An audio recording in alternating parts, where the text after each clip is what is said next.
Welcome, everyone. We have a truly fascinating explainer lined up for you today. We're diving into a deeply unsettling, yet incredibly illuminating, blind sketch investigation of a completely terrifying nighttime phenomenon. We're going to explore the hidden glitches in human perception and uncover exactly why our own minds sometimes completely turn against us in the dead of night. So picture this. It's 3:17 in the morning. You open your eyes. Your room looks perfectly normal, exactly how you left it. But you try to move, and absolutely nothing happens. Your arms won't respond, your legs just refuse to obey, your voice is completely gone, and then you notice it. Standing silently right there in the doorway is a tall, motionless figure. No face, no sound. It's just watching you. You try to scream, but your lungs literally won't push the air out. You shut your eyes in absolute terror, open them again, and the figure is closer. For centuries, people who experienced this sheer terror blamed ghosts, demons, and witches. It's a story told across generations, but that brings us to a really chilling question. Did humanity actually discover something supernatural lurking in the shadows, or did our incredibly complex brains just create the world's oldest monster? Let's find out. Chapter 1. The Universal Nightmare. Okay, let's dive right into this. This terrifying experience is actually a well-documented phenomenon known as sleep paralysis. And it's way more common than you might think. Roughly 8% of people, that's about 1 in 12 of us, will experience sleep paralysis at least once in their lives. The rates are actually even higher if you're a student or if you're dealing with a lot of chronic stress. So hey, if this has happened to you, you are definitely not alone in the dark. Now, what's truly wild is how remarkably consistent this is across the entire globe. Despite completely different cultures, backgrounds, and eras, the descriptions of this terrifying nighttime visitor are practically identical. Whether people call it the Shadow Man, the Old Hag, a demon, or even alien intruders, the core details rarely change. There's this overwhelming, visceral certainty that someone else is in the room with you, and very often, a crushing weight right on your chest. For thousands of years, this mystery was completely unsolved. That is, until modern neuroscience started looking a little closer. Chapter 2. The Body Shutdown Glitch. To understand the monster, we first have to understand the brilliant biological system hiding right behind it. When you sleep, you eventually enter REM sleep. That's the phase where you have your most vivid dreams. Now, to protect you, your brain initiates something called REM atonia. It's basically a temporary disconnection of your voluntary muscles. Think of it as an evolutionary safeguard. If you're dreaming about running from a bear, this stops you from actually sprinting out of your bed and hurting yourself.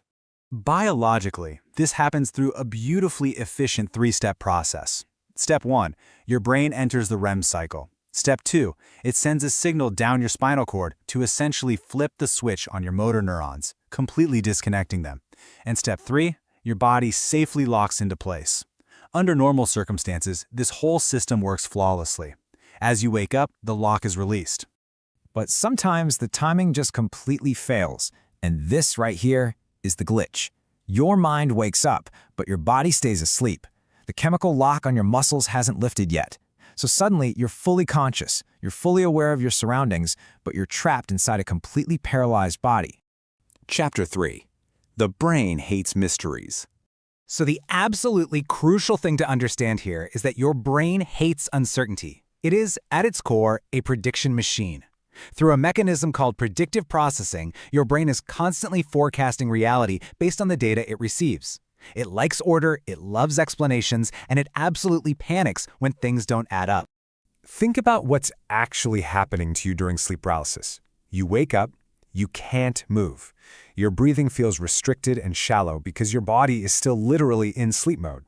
Well, this instantly triggers your fear circuits. Your amygdala just lights up. Your brain is desperately looking for an explanation for why you're paralyzed and terrified. And because uncertainty is so deeply uncomfortable, your panicked brain connects the dots and makes a rapid, terrifying prediction. It says, "I'm paralyzed and afraid. Therefore, something dangerous must be here holding me down."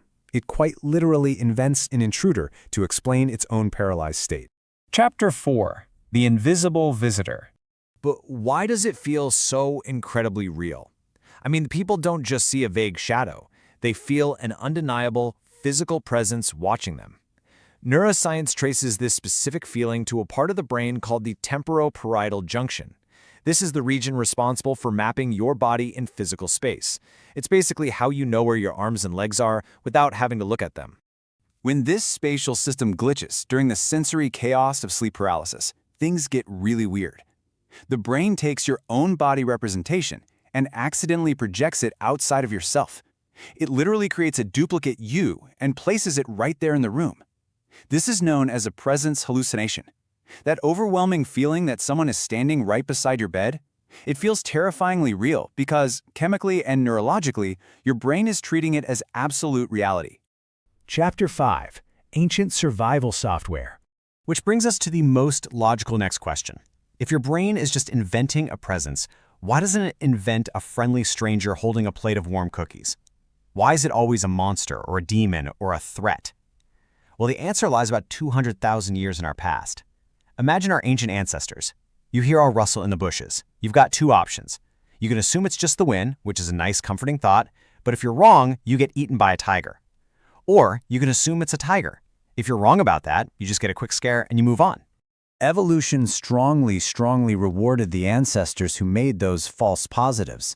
Your brain evolved over hundreds of thousands of years to overdetect threats. It is hardwired to believe that it is always better to invent one imaginary monster than to overlook one real predator. So the terrifying ghost you see during sleep paralysis isn't supernatural at all. It is simply ancient survival software running on a modern brain. Chapter 6. Seeing things that aren't there. This ancient survival instinct spills directly over into our visual perception, especially in the dark. This is a phenomenon you might have heard of called pareidolia. It's the brain's tendency to force order onto random patterns. It's why you see faces in the clouds, or why a coat hanging on a chair looks exactly like a person in the middle of the night. When visual information is sparse, like in a pitch-black bedroom, your brain fills in the gaps with whatever matters most for survival. And absolutely nothing matters more to human survival than detecting another human, or a predator, lurking in the shadow. Chapter 7. Recreating the Monster. If you still have doubts, well, here is the scientific smoking gun that proves the supernatural is entirely internal. Researchers actually wanted to test this theory, so they took patients into a lab and gently disrupted the multisensory processing near their temporo-parietal junction. And the result? The participants immediately reported feeling a vivid, frightening presence standing right behind them. And as soon as the disruption stopped, the presence just vanished.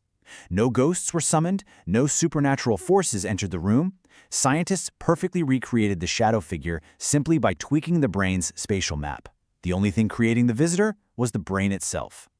So, tonight when you turn off the lights, your room isn't going to change. The monster in the dark was never trying to haunt you. The incredible truth is that the shadow figure was simply the echo of an ancient survival system desperately trying to keep you alive. Your brain doesn't actually care about absolute truth. It just cares about your survival. So if you ever wake up unable to move, heart pounding, totally convinced someone is standing beside your bed, I want you to remember this. The physical fear you feel is very real, but the visitor was drawn by the most powerful, protective illusionist you will ever know. Question what you see, and question what you remember. Because reality isn't a perfect recording. It's a blind sketch.